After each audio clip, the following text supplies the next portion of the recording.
नमस्कार मित्रों, श्री शिवाय नमस्तुभ्यम। हर हर महादेव। स्वागत अभिनंदन है आप सभी दर्शकों को हमारी यूट्यूब चैनल आखिरी रास्ता में। तो मीन राशि वालों, बहुत सावन का पवित्र महीना शुरू होने वाला है, जो महादेव को अत्यंत प्रिय है।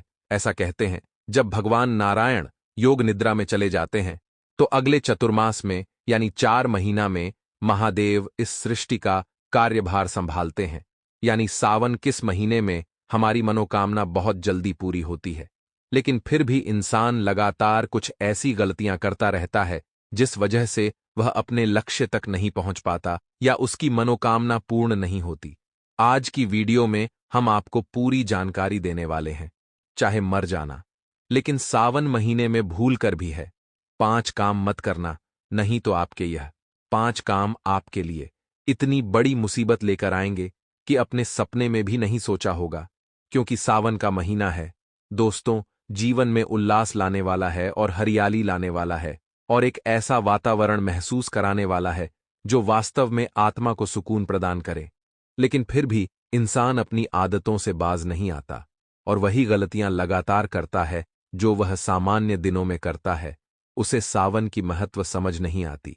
लेकिन सावन महादेव को अत्यधिक प्रिय है, इसलिए आपको कुछ गलतियां भूलकर भी सावन के इस महीने में नहीं करनी है, वरना यह आपकी जीवन की सबसे बड़ी भूल साबित हो सकती है।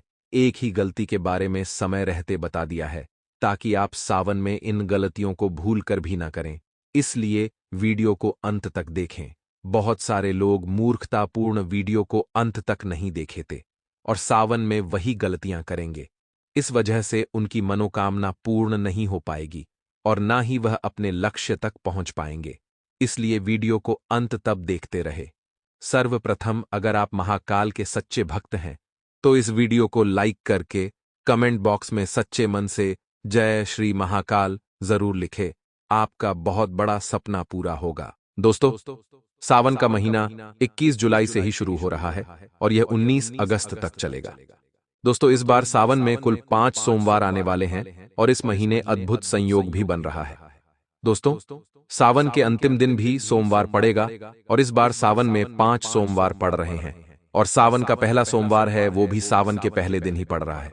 दोस्तों, ऐसा बहुत कम बार संयोग बनता है और ये बहुत ही शुभ संयोग माना जा रहा है। दोस्तों, पहली चीज की ओर बढ़ाते हैं। पहला जो काम है वह आपको भूल से भी नहीं करना है।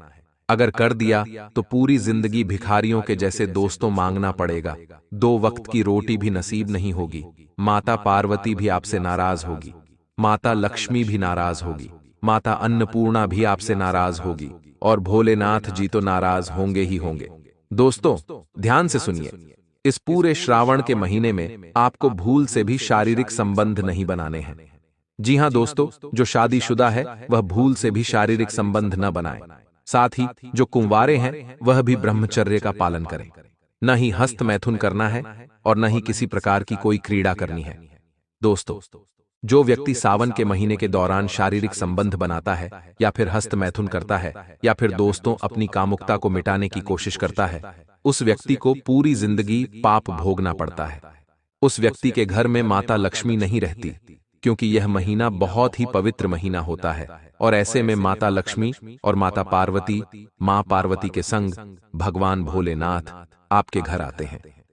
रात्रि के समय भी आते हैं और सवेरे संध्या के समय भी आएंगे और सुबह के समय तो आते ही हैं।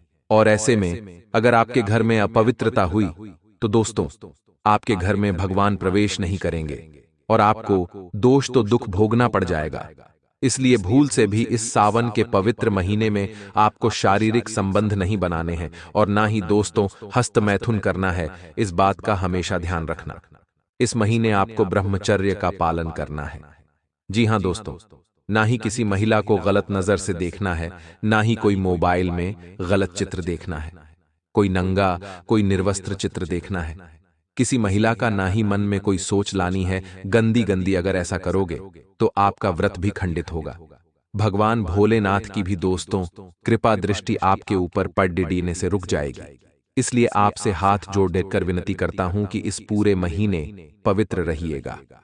जो व्यक्ति इस महीने पवित्र रहता है, ब्रह्मचर्य का पालन करता है, उसके ऊपर साक्षात भोलेनाथ जी की कृपा रहती है, माता लक्ष्मी की कृपा रहती है और उसकी हर मुराद भोलेनाथ जी पूर्ण करते हैं।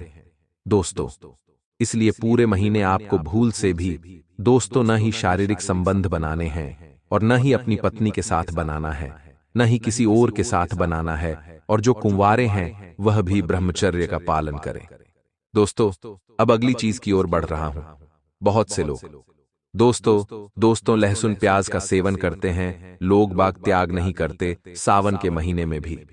दोस्तों, वो हर सब्जी में लहसुन प्याज का सेवन करते ही करते हैं। देखिए, मैं आपको हमेशा कहता आया हूं कि धार्मिक महीनों में, जैसे कि सावन का महीना हो गया, नवरात्रि हो गई, दीपावली के दिन हो गए, त्योहार के दिन हो गए, भगवान के जन्मदिन, जन्मोत्सव वाले दिन हो गए, इन दिनों कभी भी लहसुन प्याज का सेवन नहीं करना चाहिए। और आपको दोस्तों में समझा देता हूं कि इस पूरे सावन के महीने आपको लहसुन प्याज का सेवन नहीं करना है। आपको तामसिक भोजन से बिल्कुल दूर रहना है। श्रावण महीने में पत्तेदार सब्जियां हो तथा पालक, साग इत्यादि। दोस्तों, तेल मसालेदार भोजन, लहसुन प्याज मांसाहारी भोजन, बैंगन मीठी या ज्यादा खट्टी नमकीन पदार्थ, कच्चा दूध, करही, शहद, शक्कर का त्याग कर देना चाहिए। दोस्तों, क्योंकि दोस्तों सावन के महीने में होता क्या है, जब आप कोई पत्तेदार सब्जियां खाते हैं या फिर लहसुन प्याज खाते हैं, इनमें दो तो जीवाणु होते हैं और ये जीवाणु आपके पेट में जाते हैं तो आप इनको दोस्तों मारकर खा रहे होते हैं। इसीलिए इन दिनों इनका थोड़ा त्याग कर देंगे तो अच्छा रहेगा। आपको मैं बता दूं कि जो लोग मांसाहारी भोजन खाते हैं, इस पूरे महीने दोस्तों मांसाहारी भोजन त्याग दें और शाकाहारी भोजन करें। दोस्तों, जो लोग मांसाहारी भोजन करते हैं, सावन महीने में भी उनको नरक भोगना पड़ता है। धरती पर ही उनको नरक मिल जाता है।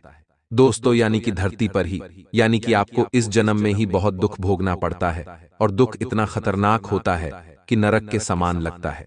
दोस्तों, भोलेनाथ जी भी नाराज होते हैं, सब देवी देवता आपसे नाराज होते हैं, 33 कोटि के देवता, साथ ही ये समस्त ब्रह्मांड के देवता आपसे नाराज होते हैं।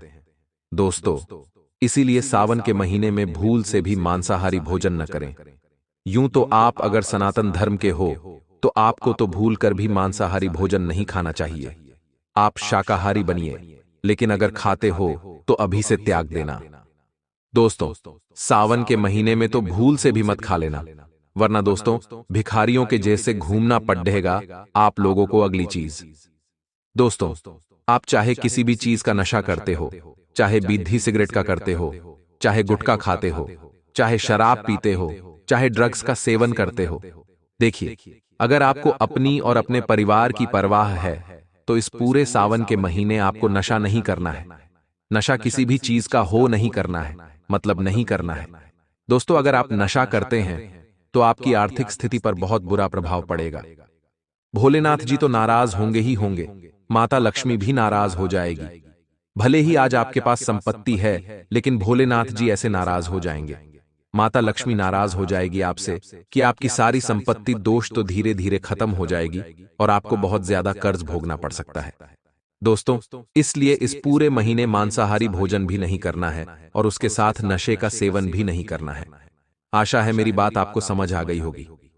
अगली चीज है दोस्तों, कई लोगों की आदत होती है कि सावन के महीने में अपने बाल कटवा लेते हैं, नाखून काटने लग जाते हैं, लेकिन यह बहुत बड़ा पाप होता है। दोस्तों, अगर ऐसा करते हैं तो उससे भोलेनाथ जी को पीड़ा पहुंचती है।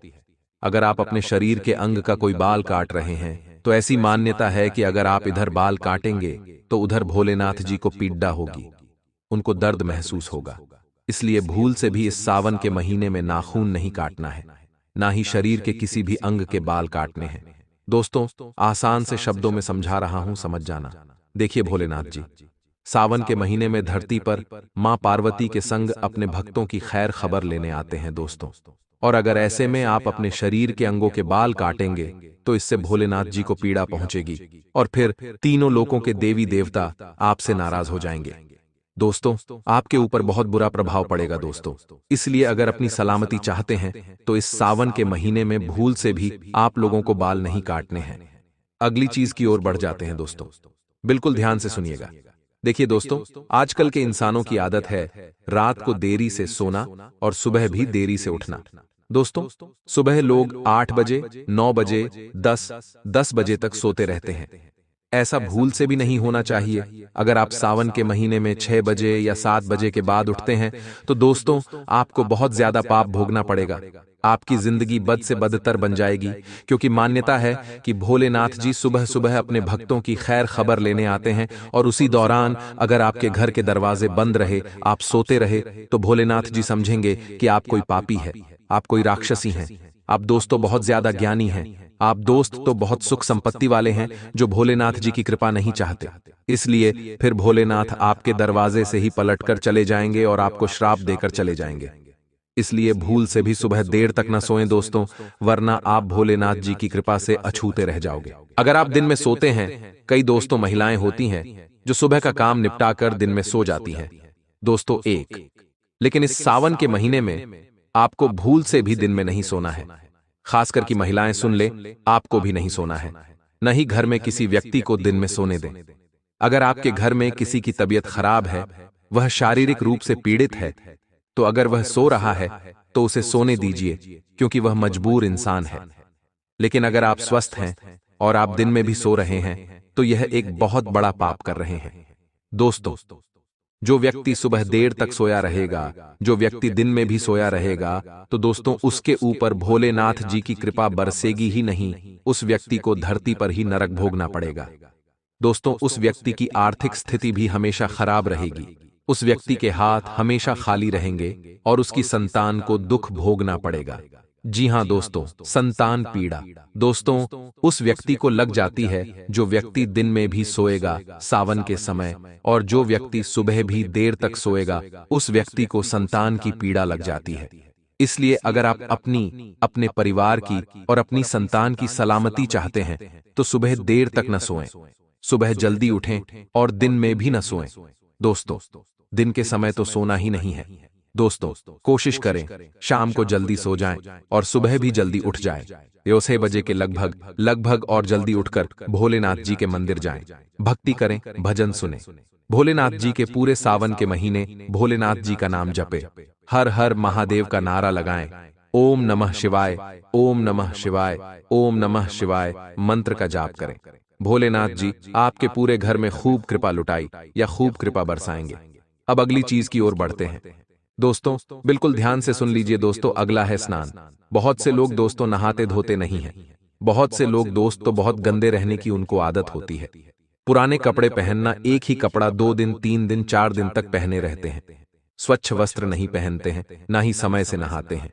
दोस्तों, ऐसे लोगों के जीवन तो हमेशा खराब ही रहते हैं, और ऐसे लोगों के ऊपर भोलेनाथ जी की कृपा भी नहीं बरसती है। लेकिन दोस्तों, सावन के महीने ऐसी गलतियां न करें। सुबह जल्दी उठें, सबसे पहले स्नान करें दोस्तों, और फिर स्वच्छ वस्त्र, धुले हुए कपड़े पहने, भोलेनाथ जी का नाम लें, मंदिर जाएं और अपने दिन की शुरुआत करें। दोस्तों, अगर आप रोगग्रस्त नहीं रहना चाहते, यानी कि बीमारी से दूर रहना चाहते हैं, तो सुबह जल्दी उठकर नहा धो लेना सावन के महीने। लेकिन जो व्यक्ति सुबह सुबह नहीं नहाता है, या फिर दिन में नहाता है, या फिर नहाता ही नहीं है, उस व्यक्ति को शारीरिक पीड़ा का सामना करना पड़ता है। उस व्यक्ति को रोग हमेशा परेशान करते रहते हैं। बड़ी बड़ी गंभीर बीमारियां उसके परिवार में लग जाती हैं, और उस व्यक्ति को भी बड़ी बड़ी बीमारियों का सामना करना पड़ता है। इसलिए हमेशा ध्यान रखना कि सुबह सुबह जल्दी उठकर नहा लेना दोस्तों, थोड़ी देर अपना आराम भूल जाएं। अब अगली चीज दोस्तों, बिल्कुल ध्यान से सुन लीजिए। दोस्तों, कई लोगों की आदत होती है, कई नहीं बल्कि हर लोग की आदत होती है। दोस्तों, कभी कभी क्रोध में या फिर कभी किसी किसी की तो आदत होती है मुंह से गाली शब्द का निकालना, मुंह से अपशब्द निकालना लोगों की आदत हो गई है। किसी भी बात में अपशब्द मुंह से निकाल दिया। छोटी छोटी बातों में मुंह से गाली निकल जाती है, लेकिन आप नहीं जानते कि गाली तो कभी मुंह से देनी ही नहीं चाहिए, ना ही किसी को अपशब्द बोलना है। लेकिन अगर आप सावन के महीने में अपने मुख से, अपनी जुबान से कोई अपशब्द या कोई गाली या कोई गलत शब्द निकालते हैं, तो उसका कई हजार गुना आपको पाप लगता है। दोस्तों, आपकी जिंदगी में हमेशा कष्ट आते रहते हैं। आपके ऊपर मंगल ग्रह का दोष लग जाता है। भोलेनाथ जी तो कृपा करेंगे ही नहीं, ना ही लक्ष्मी माता करेगी, ना ही पार्वती मां करेगी, बल्कि मंगल का दोष लग जाएगा। दोस्तों, पूरी जिंदगी आप असहाय बन जाओगे। इसलिए इस सावन के महीने में मुंह से गलत शब्द निकालने ही नहीं है। कई लोगों की आदत होती है, घर में भी अपनी पत्नी को गलत बोलेंगे, अपनी मां को, अपने पिता को गलत बोलेंगे, कुछ अपनी संतानों को गलत बोलेंगे। लेकिन इस महीने ऐसी गलतियां ना करें, वरना बाद में बहुत पछताना पड़ेगा। दोस्तों, यूं तो हमें कभी भी गलती से भी गाली नहीं देना चाहिए, कभी भी नहीं देना चाहिए, लेकिन सावन के महीने में तो दोस्तों भूल से भी मत देना, वरना पूरी जिंदगी भिखारियों के जैसे आपको बितानी पड़ जाएगी। दोस्तों, आपकी जितनी भी संपत्ति है सारी की सारी व्यर्थ चली जाएगी। दोस्तों, अब अगली चीज की ओर बढ़ता हूं। बहुत से लोगों की आदत होती है अपने पत्नी को कुछ भी बोल देना, अपनी पत्नी को दुख देना, दर्द देना, या कुछ अपने पतियों को भी देने लग गई है। आजकल, पहले तो पति अपनी पत्नी को दुख देता था, लेकिन आजकल पत्नियां अपने पति को भी दुख देने लगी हैं। आजकल घर की बहुएं सास ससुर को दुख ज्यादा देती हैं। दोस्तों, पहले सास ससुर बहू को दुख देते थे, लेकिन आजकल की बहू सास ससुर को दुख देती है, पीड़ा पहुंचाती है। लेकिन भले ही आप एक सास से या आप एक बहू हैं, दोस्तों, मैं आपसे हाथ जोड़कर विनती करता हूं कि ना ही किसी को बुरा भला बोलना है। इस सावन के महीने ना ही किसी को पीड़ा देना है दोस्तों, ना ही किसी को कष्ट देना है। इस बात का हमेशा ध्यान रखना। ना ही अपनी बहू को गलत बोलना है, ना ही अपनी बहू को दुख देना है, ना ही अपनी सास ससुर को देना है, ना ही पत्नी को देना है, और ना ही पति को दुख देना है। हमेशा सबसे प्यार से रहें, सबको साथ लेकर चले, सबके मुख पर हंसी लाने का कार्य करे, सबकी मदद करे, सबका दिल रखें, क्योंकि आप यही अंत में लेकर जाओगे तो और कुछ आपके हाथ नहीं आने वाला है। दोस्तों, अब अगली चीज की ओर बढ़ते हैं। दोस्तों, बिल्कुल ध्यान से सुन लीजिएगा। देखिए दोस्तों, भोलेनाथ जी को पशुपतिनाथ भी कहा जाता है, आप सभी जानते हैं। और कहा जाता है कि सावन के महीने में कुत्तों को बिस्किट खिलाया जाना चाहिए, गौ माता की सेवा करनी चाहिए, यहां तक कि छोटे छोटे जानवर जैसे कि मछली हो गई, चींटियां हो गई, इनकी भी सेवा करनी चाहिए। लेकिन दोस्तों, जो व्यक्ति सावन के महीने में जीवों को नुकसान पहुंचाता है, जीवों को पीड़ा देता है, कुछ कुछ होते हैं जो कुत्तों को मारते हैं, गाय को मारते हैं। दोस्तों, कई लोग पशुओं को मारने लग जाते हैं, पीटने लग जाते हैं। लेकिन अगर सावन के महीने में अगर आपने किसी एक पशु को भी छोटी सी भी चोट पहुंचा दी, तो दोस्तों आप तो 7 जन्मों के लिए दोस्तों पीड़ा भोगनी पड़ेगी। भोलेनाथ जी इतना खतरनाक दंड देंगे कि 7 जन्म भी दोस्तों कम लगेंगे आपको पीड़ा सहने में, इतनी खतरनाक पीड़ा आपको पहुंचेगी। इसीलिए कोशिश करें कि किसी भी जीव जंतु को नुकसान न पहुंचे इस महीने, क्योंकि वह पशुपतिनाथ है। दोस्तों, भोलेनाथ जी हैं, नीलकंठ महादेव है। दोस्तों, वो लोग जिनको आप पीड़ा पहुंचा रहे हैं, वो जीव जंतु जिनको आप पीड़ा पहुंचा रहे हैं, उनको दोस्तों साष्टांग दंडवत प्रणाम करिएगा। अब इस सावन के महीने उनको पीड़ा नहीं पहुंचनी चाहिए, इस बात का हमेशा ध्यान रखना। अब अगली चीज है दोस्तों, सावन महीने में आपको किसी का भी अपमान नहीं करना है, किसी भी अपने से छोटे, अपने से बड़े व्यक्ति का अपमान नहीं करना है। चाहे आप कितने ही बड़े सेठ हों, चाहे आप कितनी बड़ी कंपनी के मालिक हो, आपको अपने से छोटों का, अपने से कम ओहदे वाले लोगों का भी अपमान नहीं करना है। सभी से अच्छे से बोलना है, खासकर कि अपने माता पिता, अपने गुरु, अपने जीवन साथी, अपने मित्र, अपने मेहमानों का सम्मान करना है। किसी जीव को भी नुकसान नहीं पहुंचाना चाहिए। दोस्तों, ये कुछ बातें हैं जो आपको बताना बहुत जरूरी थी, क्योंकि इंसान दोस्तों जाने अनजाने में गलतियां कर जाता है और उसके बाद फिर से जीवन में दुख ही दुख भोगना पड्डे डियचता है। फिर इंसान सोचता है कि मैंने तो कुछ किया ही नहीं, भगवान मुझे दुख दे रहे हैं। अरे, आपने ही सब कुछ किया है, आपके ही कुछ खराब कर्म हैं जो आप कर देते हो अनजाने में। और फिर जब आपको उस कर्मों का, उन गलत कर्मों का फल मिलता है तो आप भगवान को ही कोसते हो। तो जो देखो, आपको गलत कार्य मत करो।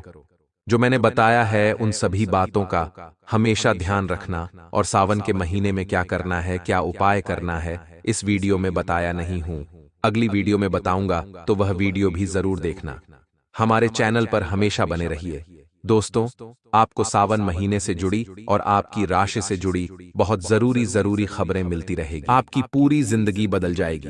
जो दुश्मन पीठ पीछे आपके खिलाफ चल रहे हैं, जो लोग पीठ पीछे आपको बर्बाद करने की सोच रहे हैं, उनका भी अब अंत होने वाला है। आपसे बस मैं अनुरोध करूंगा कि आप मेरी बातों को मजाक ना समझें।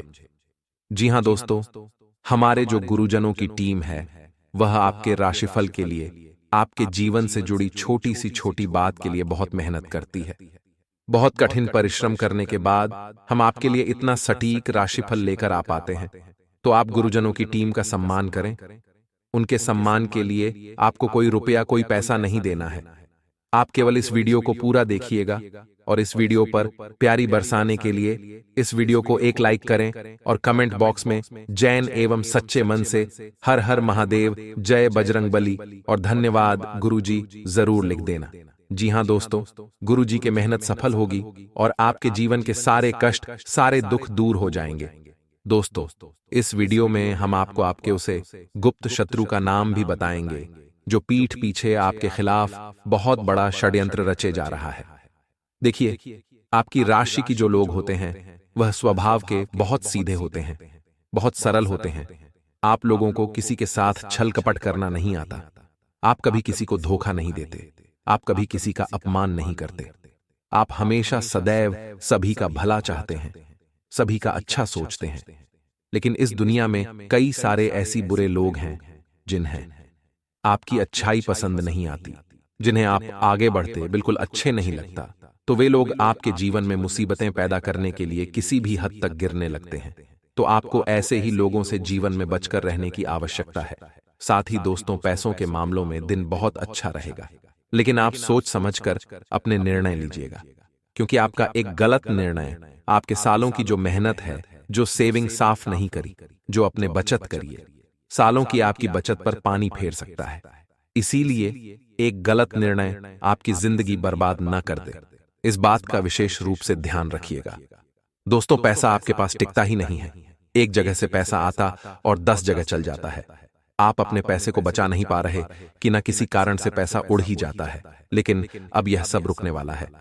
जी हां दोस्तों, अब आप रंग से राजा बनने वाले हैं। आपको बस अपनी कुछ गलतियों का समाधान जानना है। दोस्तों, अभी तक आपके जीवन में एक परेशानी जाती नहीं थी और 3 नई आजादी थी। आपने अपने जीवन में कई सारी मुसीबत का सामना किया। आप कभी अपने जीवन में दिल से खुश नहीं हो पाए। लोगों ने आपको बहुत परेशान किया, आपकी भावनाओं की। किसी ने कभी जीवन में कदर नहीं की। आप किसी के सामने कोई भी बात कहते हैं तो लोग उसका मजाक बना देते हैं, उसकी हंसी उड़ा देते हैं। लेकिन आपने कभी किसी बात को दिल से नहीं लगाया। आपने कभी किसी बात का बुरा नहीं माना। आपने सदैव अपनी मेहनत करी है और सदैव अपने भगवान पर, अपने परमात्मा पर विश्वास रखा है। और अब इस विश्वास का, इस मेहनत का फल अब आपको प्राप्त होने वाला है। दोस्तों, इस समय कारोबार को विस्तार देने में कामयाब होंगे। इस संबंध में की जाने वाली यात्राएं सुखद एवं सफल साबित होंगे। थोक कारोबार करने वालों के लिए यह समय ज्यादा अनुकूल और लाभप्रद साबित होगा। सप्ताह के मध्य में किसी कार्य विशेष को करने में ससुराल पक्ष से विशेष सहयोग और समर्थन मिलेगा। कार्य क्षेत्र में सीनियर आप पर मेहरबान रहेंगे। सप्ताह के उत्तरार्ध में आपको पूर्व में किए गए परिश्रम एवं प्रयास का शुभ फल प्राप्त हो सकता है। इस दौरान प्रयास करने पर उन्हें बड़ी सफलता मिल सकती है। घरेलू महिलाओं का अधिकांश समय धार्मिक कार्यों में लगेगा। सप्ताह के अंत में धर्म यात्रा के योग बनेंगे। प्रेम प्रसंग की दृष्टि से यह पूरा सप्ताह आपके लिए अनुकूल है। लव पार्टनर के साथ आपका रिश्ता और मजबूत होगा। परिजन आपके प्रेम को स्वीकार करके विवाह के लिए हरी झंडी दिखा सकते हैं। दांपत्य जीवन सुखमय बना रहेगा। सेहत सामान्य रहेगी। रिश्ते नाते की दृष्टि से यह सप्ताह आपके लिए पूरी तरह से अनुकूल रहने वाला है। यदि बीते सप्ताह आपके प्रेम प्रसंग में कुछ दिक्कतें आ गई थीं, इस सप्ताह किसी मित्र की मदद से वह दूर हो जाएंगी। सारी गलतफहमियां दूर होंगी और लव पार्टनर के साथ प्रेम में खोए रहेंगे। वहीं इस समय पर आपको कोई इस सप्ताह की शुरुआत से सपनों को सजाने व कामों को पूरा करने में प्रगति बनी हुई रहेगी, जिससे आप लगातार उत्साहित होते रहेंगे। ने का अभिप्राय है कि संबंधित आजीविका के क्षेत्रों में शानदार सफलता की स्थिति बनी हुई रहेगी। यदि आप सक्षम अधिकारी हैं तो संबंधित विभाग के कर्मचारियों को उत्साहित करने के लिए उन्हें पदोन्नति देने का मूड रहेगा, क्योंकि चंद्रमा का गोचर संबंधित कार्य व कारोबार को उच्च करने के अवसरों को देने वाला रहेगा। वहीं सप्ताह के मध्य भाग तक धन कमाने व अंतर जनपदीय इकाइयों को संभालने के अवसर, पेरम संबंधों के लिहाज से यह समय अनुकूल रहेगा। यदि आप अध्ययनरत हैं तो विषयों में पकड़ डीडीए बनाने की ओर कदम बढ़ाते हुए रहेंगे। किंतु सप्ताह के तृतीय भाग में गोचरी प्रभाव के कारण स्वजनों से मिलने या कामों को साधने के लिए दूरस्थ स्थानों की यात्रा में जाना पड़ेगा। सेहत में नरमी की स्थिति रहेगी। इस सप्ताह की शुरुआत से सपनों को सजाने व कामों को पूरा करने में प्रगति बनी हुई रहेगी, जिससे आप लगातार उत्साहित होते रहेंगे। कहने का अभिप्राय है कि संबंधित आजीविका के क्षेत्रों में शानदार सफलता की स्थिति बनी हुई रहेगी। यदि आप सक्षम अधिकारी हैं तो संबंधित विभाग के कर्मचारियों को उत्साहित करने के लिए उन्हें पदोन्नति देने का मूड डेढ़ डांच रहेगा, क्योंकि चंद्रमा का गोचर संबंधित कार्य व कारोबार को उच्च करने के अवसरों को देने वाला रहेगा। वहीं सप्ताह के मध्य भाग तक धन कमाने व अंतर जनपदीय इकाइयों को संभालने के अवसर रहेंगे।